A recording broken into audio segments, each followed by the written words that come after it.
বকুৰ ত্ৰিলোচনত একাংশ ভূমাফিয়াৰ সন্ত্ৰাস প্ৰতিনিশা অবৈধভাৱে চলোৱা খননত অতিষ্ঠ হৈছে স্থানীয় ৰাইজ নিশা ত্ৰিলোচন উজানপাৰাৰ স্থানীয় ৰাইজে জব্দ কৰিলে অবৈধ মাটি খননত ব্যৱহৃত এখন ফকলেণ্ড মাটি খননত জড়িত ভূমাফিয়া নুৰ ইছলামৰ স্থানীয় ৰাইজক ভাবুকি অশ্ৰাব্য ভাষাৰে কৰিলে গালি গালাজ ৰাজহুৱা পথো খান্দি পেলালে ভূমাফিয়াই ক্ষোভিত ৰাইজে জব্দকৃত ফকলেণ্ড বাহনসহ চালকক চমজালে বকু বন বিভাগক ইয়াকে লৈ অঞ্চলজুৰি তীব্ৰ উত্তেজনা মানে ফকলেণ্ডখনে যোৱাকালিও মাটি কাটি আছে আমাৰ ৰাজ্যৰ মাটি ইখন ৰাস্তা হয় আমাৰ ত্ৰিলোচন উজানপাৰা অহা যোৱা ৰাস্তা মানে বিভিন্ন অঞ্চলৰ মানুহ তামুলীৰ মানুহখিনি সেইপিনে অহা যোৱা কৰে সিহঁতে ৰাতি কাটিছিলে কিন্তু ৰাতি আমি গম নাপালোঁ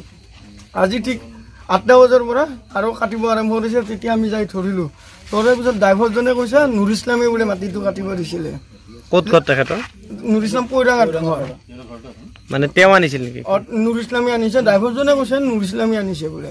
তাৰপিছত নুৰ ইছলামক আমি কোৰ্টত আমাক গালি গালাজ মাৰিছে মানে সিহঁতে কৈছে বাপাৰ মাটি কাটা নাই চৰকাৰৰ মাটি কাটিছে আপোনালোকে কি ৰাস্তাটো কাটিব মানা কৰিছে ৰাস্তাটো কাটিব আমি মানা কৰিছিলোঁ তেতিয়া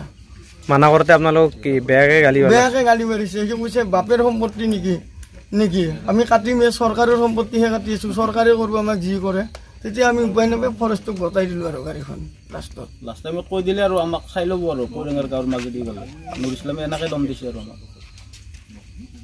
আৰক্ষীক জনোৱা নাই আপোনালোকে নাই আৰক্ষীক জনাই যিটো ফৰেষ্টত জনালোঁ আৰু আপোনালোকক গালি গালাজ যে পাৰিলে তেনেকৈ যে ভাবুকি দিলে সেইটোক লৈ আৰক্ষীক জনোৱা নাই আমি জনোৱা হোৱা নাই এতিয়ালৈকে ইয়াতে ব্যস্ত হৈ থাকিলোঁ যেতিয়া তো আব্দুল মালিক হা আব্দুল মালিক ক'ত ঘৰ আব্দুল মালিকৰ বৰপেটাত আপোনাৰ নাম আসাদুল ইছলাম ক'ত মাটি কাটি আছিল ইয়াত নদীৰ পাৰত পাৰ্মিশ্যন আছে আমি তো নাজানো ইমানখিনি আপুনি কি গাড়ী চলাই আপুনি পাৰ্মিশ্যন নাই নেকি আপোনাৰ এইটো মালিকে মোক কৈছে এই কাম কৰিব সেই লৈ যাব কাম কৰি দিলে হ'ব কোন মালিক গাড়ী মালিকে নুৰ ইছলাম কোন নুৰ ইছলাম ৰাইজে কৈ আছে নুৰ ইছলাম বুলি কোনোবাই বোলে ভাবুকি দিছে ইয়াতে নুৰ ইছলামে কামটো কৰি আছে আপুনি নুৰ ইছলামক চিনি পায়নে এনে চিনি নাপাওঁ খালি দেখাতো চিনি পাওঁ কিমান দিন ধৰি কাটি আছে তাৰ কাম আজি কৰিছোঁ মই চৰকাৰী মাটি কাটি আছিল বোলে মই পিছতে গম পালোঁ চৰকাৰী মাটি বুলি এইটো গম পোৱাৰ পাছত বন্ধ কৰিছিল নে আপুনি বন্ধ কৰি দিছোঁ বন্ধ কৰা নাই আমি ৰাইজেতো আপোনাক বন্ধ কৰা নাই বুলি কৈছে আপুনি বোলে কাটি আছিল মাটি নাই ৰাজ্যত যোৱাৰ মই বন্ধ কৰি দিছোঁ পিছত ৰাইজ যাই কিনে মোক ইয়াতে গাড়ীটো লৈ আহিছে তাৰপৰা কিয় কাটিলে আপুনি চৰকাৰী মাটি মইতো নাজানো আপুনি নজনাকৈ কিয় কাটিলে নদীৰ মাটি মোক আৰু কাটাৰ কাৰণে দিছে সেইকাৰণে হা মোক কাটাৰ দিছে সেইকাৰণে মই কাটি দিলোঁ আপুনি চৰকাৰী মাটি কিয় কাটিলে মোক তো আগত জনোৱা নাই চৰকাৰী মাটি বুলি আপুনি কোনো আপোনাৰতো কাগজ নাই পাৰ্মিশ্যনটো নাই আপোনাৰ মাটি কটাত তে কি ভাবিছে আপুনি মই কি ভাবিম ৰাইজক আপুনিও গালি পাৰিছে নেকি নাই একো কোৱা নাই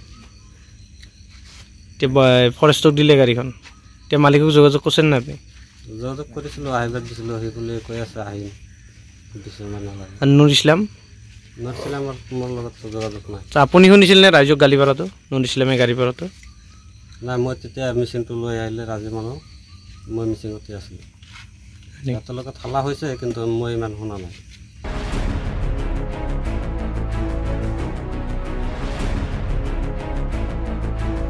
বকুৰ পৰা সঞ্জীৱ কুমাৰ বড়োৰ ৰিপৰ্ট সচ দ্য ৰিয়েলিটি